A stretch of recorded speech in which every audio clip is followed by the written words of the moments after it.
Découvrez un extrait exclusif de ce livre audio et profitez d'un essai gratuit sur Audible via le lien dans la description. Oh putain, je vais crever. Les doigts crispés sur la barre du funiculaire, je regarde le sol s'éloigner et les gens devenir aussi minuscules que des fourmis. Mon estomac, lui, fait du trampoline. Bordel, bordel, bordel! Que l'inventeur de cet engin de la mort avec vitre panoramique pour profiter de la vue soit maudit sur 12 générations. C'est le moment de tester la technique de cette coach sur TikTok.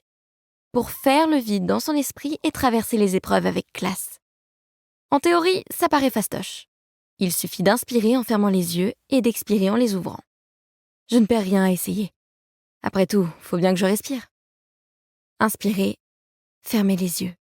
Expirer, ouvrir les yeux. Inspirer...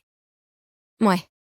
À mon avis, cette soi-disant coach ferait moins sa maligne si le vide ne se trouvait pas dans son esprit, mais sous ses pieds, comme moi actuellement.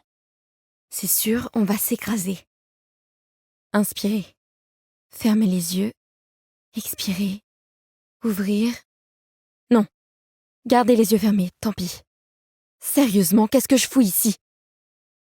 Le monde est rempli de gens en recherche d'adrénaline et de sensations fortes que les températures inférieures à 0 font vibrer et qui seraient ravis d'être à ma place. Est-ce que c'est mon cas? À 100%, non. Moi, je suis le genre de fille qui évite les manèges interdits au moins d'1,20 m. J'ai le vertige dès que je dépasse la 3e marche d'un escabeau. Et j'aime la neige. Quand elle est enfermée dans une boule qu'on secoue. Là, c'est simple. Il y a de la neige partout. Dans tous les coins, comme si la boule avait explosé. Je me donnerais des claques pour m'être cru capable de venir ici. Seulement, il faudrait que je décolle mes doigts de la barre et ça, c'est no way. Allez, inspirez. Tout va bien? La voix grave qui vient de résonner à quelques centimètres de mon oreille me fait sursauter.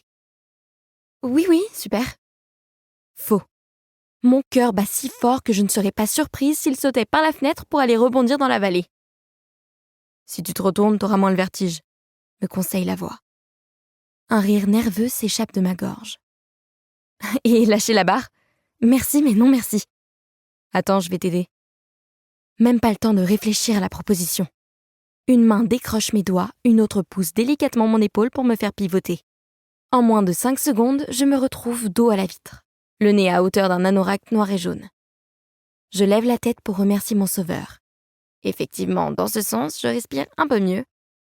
Et... oh la vache! Alerte mec canon! La vingtaine. Des yeux à se rouler dans la neige même quand on la déteste. Des boucles châtains qui retombent sur son front en soulignant le bleu océan de son regard. Une peau hâlée et une barbe naissante qui ajoute à son charme. Il a l'air de sortir tout droit d'un shooting photo ou de mes fantasmes les plus fous. Peut-être que la peur me file des hallucinations. « Tu te sens comment ?» me demande-t-il. « Cerise !» Au moment où ses sourcils s'arquent en signe d'incompréhension, la question qu'il m'a posée atteint mon cerveau. Il ne m'a pas demandé comment je m'appelais, mais comment j'allais. Merde la conne. Cerise, c'est genre un code? Non, laisse tomber. Trop tard, je veux une explication. Un sourire mi-moqueur, mi-curieux étire ses lèvres. Et moi, je rêve de me téléporter ailleurs. Dans un endroit chaud tant qu'à faire. Bon, vous sortez ou vous redescendez à Bourg-Saint-Maurice? Ronchonne un employé du funiculaire. Je ne m'étais pas rendu compte qu'on était arrivé. Et sans terminer au fond du ravin, alléluia.